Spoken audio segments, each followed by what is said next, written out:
ஆரம்பிச்சிருமா? ஆரம்பிச்சலாமா? ஆரம்பிச்சலாம். அப்பல எனக்கு ஒரு விஷயம் புரியல மாப்பிள்ள.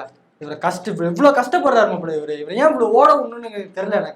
எனக்கு ஒரு மாதிரி கடுப்பாகுது. எனக்கு நான் வந்து டெல்லிக்கு போயிடலான் இருக்கேன். டெல்லிக்கு போய் நேரா பேசலான் பிச்சை எடுக்கலடா. டெல்லிக்கு போய் நேரா பேசலான் இருக்கேன். இதுக்கான காரணம் எனக்கு தெரிஞ்சிருச்சு ஏன் ஓட விடுறாங்கன்ட்டு. இவங்க வந்து கூட்டணி கூப்பிடுறாங்க மாப்பிள்ள. கூட்டணி கூப்பிடுறதால இவர் வந்து அமித்ஷா வந்து போன் அடிச்சிருக்காப்புல தளபதிக்கு. போன் அடிச்சு நைட் ஒரு 12:30 மணி வரைக்கும் போன் அடிச்சிருக்காரு. இவர் வந்து தூங்கிட்டு இருந்தாரு.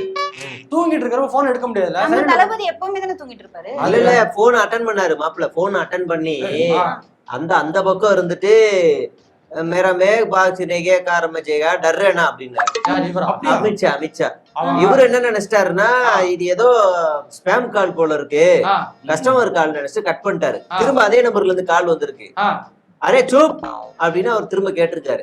இவர் என்ன சொல்லிட்டாருன்னா இவர் வந்து ஏதோ அலர்ட் மெசேஜ் போல இருக்கு, தேங்க்யூன்னு சொல்லி கட் பண்ணிட்டாரு. அதுல வந்து அவர் டென்ஷன் ஆயிட்டாரு. அப்படியா? இவர் பேசாம எடுத்தவரு அந்த இது மாதிரி பேசிக்கலாம், ஐ அம் வெயிட்டிங் அப்படின்னு சொல்லி கூட வச்சிருந்திருக்கலாம். அவங்களுக்கு தெரியும் ஐ அம் வெயிட்டிங்னா அவங்களுக்கு இங்கிலீஷ் தெரியணும்ல. அவங்களுக்கு தெரிஞ்சது ஹிந்தி தான். அப்படியா?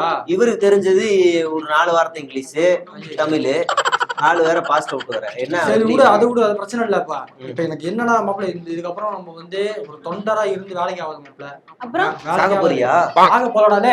இதுக்கப்புறம் ஒரு ஃபேனா ஒரு முதிர்ச்சியான அணிலா நம்ம மாறணும் மாப்பிள்ள. இவ்வளவு நாள் அப்படிதான்டா இருந்தேன் நாட்டுக்கிட்டு மாப்பிள்ள. அது இல்ல, தொண்டருங்கிற ஒரு இதுக்குள்ள ஷீல்டுக்குள்ள இருந்தோம் நம்ம. சரி. அதனால நம்ம வந்து கட்டுப்பட்டு இருந்தோம், தலைமைக்கு கட்டுப்பட்டு இருந்தோம் அப்படின்னு சொல்லலாம் இல்ல. சரியா? இப்ப வந்து அதெல்லாம் உடச்சு எரிஞ்சுட்டு நம்ம வந்து வெளில வந்துட வேண்டியதான். என்னடா பண்ண போறா சொல்றா? நீ என்ன செஞ்சாலும் நான் கூட இருப்பேன். நீ சொல்லு, என்ன செய்ய போற சொல்லு. என்ன செஞ்சாலும் இருப்பியா? நீ சொல்ற நான் இருக்கேன்டா. என்னடா செய்வ? என்ன செய்ய முடியும்? நீ நாளைக்கு காலைல வேலைக்கு போகணும் கரெக்டா? சாயங்காலம் வீட்டுக்கு வரணும். டயர்ட்ல தூங்கிடுவேன். நாளை கழிச்சு வேலைக்கு போகணும். டயர்டா இருப்ப. அப்புறம் அடுத்த நாள் சண்டே வந்துரும். மறுபடியும் இதே மாதிரி ஸ்பேஸ்ல பேசுவோம்டா. நான் பண்ணுவோம் மாப்பிள்ள. நானு இதெல்லாம் விடுங்கப்பா, வெட்டி பேச்சு பேசாதீங்க. அந்த ஆந்திராவில ஒரு துணை முதல்வர் இருக்காருல்ல, அவரெல்லாம் பாருங்க, அவங்க பிஜேபி கூப்பிட்ட உடனே போயிட்டாரு. இப்ப வந்து ஜாலியா எல்லாத்தையும் சொகுசு வாழ்க்கை வாழ்ந்துட்டு இருக்காரு. இப்ப மோடிக்கு போன் பண்ணி அவர் வந்து மீட்டிங் வந்து பிக்ஸ் பண்ணணும்னா அவர் பண்ணிடுவாரு. ஆனா நம்ம தளபதி அவங்களுக்கு பணிஞ்சு போக கூடாதுன்னு இவ்வளவு கஷ்டப்பட்டு இவ்வளவு பிரஷரை தாங்குறாருன்னா நம்மளாம் அவரை எவ்வளவு தாங்கணும், எவ்வளவு முட்டு கொடுக்கணும். என்னானாலும் அவரை விட்டு போயிடவே கூடாது. கரெக்ட். எனக்கு இன்னொன்னு என்ன தோணுதுன்னா, இப்ப கூட்டணியை தாண்டி நம்ம தலைவர் வந்து கட்சியை கலைக்கணும்னு எல்லாரும் எதிர்பார்க்கறாங்க மாப்பிள்ள.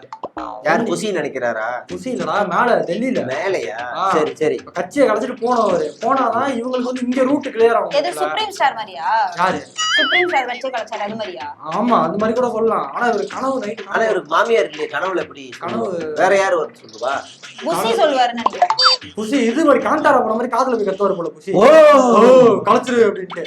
அதனால அப்படி கத்தும்போது ஓகே கலைச்சிடலாம். ஆனா கலைச்சாதான் போல இவர் இது பண்ணுவாங்க போல, விடுவாங்க போல. இவரை இல்லைன்னா போட்டு அலைய விட்டு இவர் கலைக்க மாட்டாரு. இவர் வந்து கொஞ்சம் தைரியமான ஆளு. இவர் வந்து நீங்க வந்து இப்ப பேசுறாங்கல்ல, கூட்டணி வாங்குறாங்கல்ல, ஒரு மனுஷனுக்கு எவ்வளவு பொறுமை இருக்கும். நான்லாம் என் லைஃப்ல இப்படி ஒரு மனுஷனை பார்த்ததே சை கருமம். இதுவே என்னன்னா அந்த இவரு சூப்பர் ஸ்டார் அவராதான் அங்க போய் பணிஞ்சிருப்பாரு நேரம். ஆமா பாத்தாரு இவரு. ஆமாடா. ஆமா. ஏய் இவர் சாதாரண ஆளுடா நம்ம தலைவரு. அவங்க வந்து கால்ல விழுங்குன்னு இருக்காங்க. அப்ப இவர் என்ன செஞ்சிருக்காருன்னா அது நீ என்ன நினைக்கிற? விழுந்திருப்பாரு நினைக்கிறியா? அவர் என்ன விழுந்திருப்பாரு? சாமி முன்னாடி மட்டும்தான் சாந்தமா பேசுவாங்க. ஆனா நீங்க சாமின்னு சொல்லிட்டு நீங்க எனக்கு சாமின்னு சொல்லிட்டு விவேக் அந்த படத்துல அப்படி விடுவான்ல, ஆமா அந்த மாதிரி விழுந்துருக்காரு. அதான்டா நீ யோசிச்சு பாரு, ஒரு கரிஸ்மாட்டிக் லீடர் காலில் விழுறதே கெத்தா காட்டிருக்க. நீ இந்த மாதிரி மனுஷன் கூட இந்த நேரத்துல நம்ம இல்லைன்னா வேற யாரா இருக்கா? அதான் சொல்றேன்ல, நான் வந்து வேலையை விட்டுறலான்னு இருக்கேன். சோத்துக்கு நாட்டுக்கு சாக போறியா? சோத்துக்கு ஆபீஸ்ல கட்சி ஆபீஸ்ல போட மாட்டாங்களா? கட்சி ஆபீஸ்லயா? கட்சி ஆபீஸ்ல வர காசை புஷியே துருவாரு. நீ எப்படி கொடுப்ப? நீ எங்க இருந்து போய் வாங்குவ? தளபதிக்கு மீதி காசை லயலாமணி என்ன எங்க போய் குடிக்கிட்டு? அதெல்லாம் முடியாது. பூசி சொன்னாரு பொங்கல் லீவா போனஸ் தரலையா, வேலையை விட்டுட்டு வந்துரு அப்படின்னாரு. அப்புறம் என்ன தைரியத்துல சொல்றாரு? விட்டுட்டு வாண்டா சொல்லுவான். லூசு பசங்க விட்டு போவாங்க, நீ போலாமா?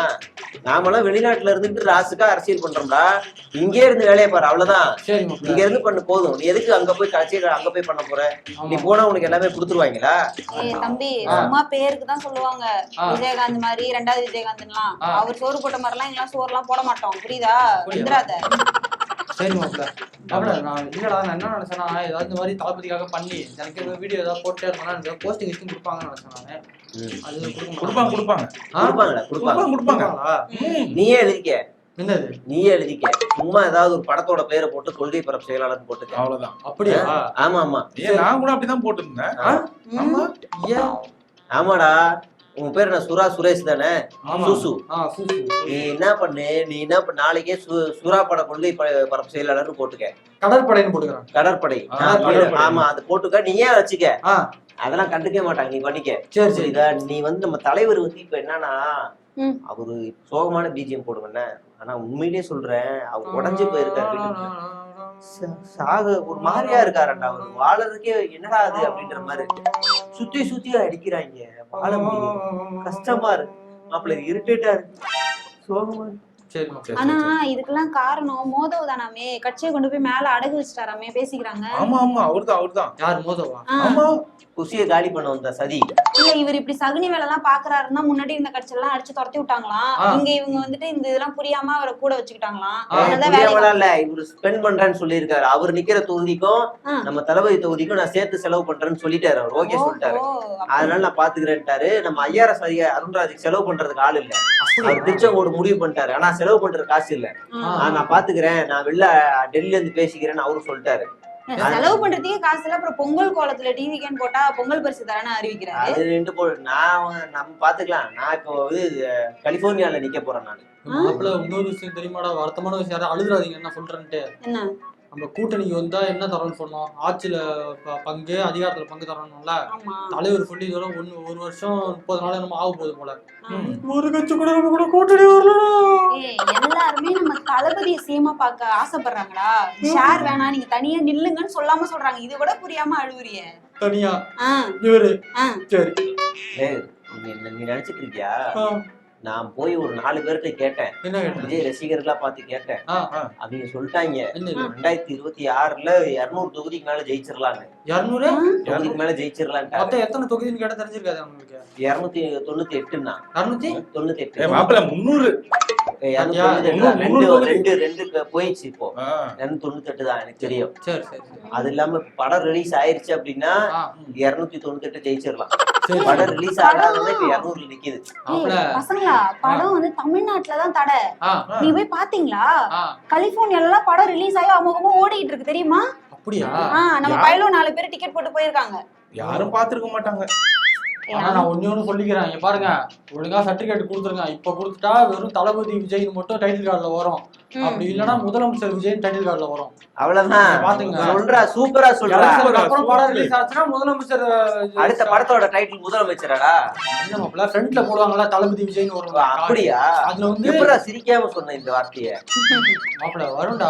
சரி ஆமா வரும் மாப்ள. என்ன நீங்களே நெகட்டிவா பேசாதீங்கடா. நீங்க இல்லடா எனக்கு திடீர்னு சிரிப்பு வந்துருச்சுடா. நீ எப்படி சிரிக்காம இப்படி பேசல? சிரிக்காத மாப்ள, இத ஆஃப் பண்ணிக்க. சரி சரி மாப்ள சரி. அப்ப நம்ம வந்து மறுபடியும் என்னைக்கு எல்லாருக்கும் லீவ்? ஞாயிற்றுக்கிழமை லீவா? ஞாயிற்றுக்கிழமை நான் பெரியமா எடுக்க போறேன்டா. நானும் ஜொமேட்டோ ஓட்டணும்டா. வேற என்னைக்கு எல்லாரும் ஃப்ரீ? நான் வீட்டுல சும்மா தான் படுத்துனேன். கேட்டரிங் இருக்குன்னு போகல. சரி அப்ப யாருக்கு எப்ப ஃப்ரீன்னு சொல்லுங்க. அன்னைக்கு வந்து வேலையை முடிச்சு வந்து மறுபடியும் பேசுவோம். சரியா? அந்த பேச்சுல ஆட்சி மாறணும் அடுத்த ஸ்பேஸ்ல. சரி மாப்ள. சரி மாப்ள. யார் ரெக்கார்ட் போடல? இல்ல போடல. சரி பாப்பா அப்படியே வெளில போயிடுங்க. சரி சரி ஓகே.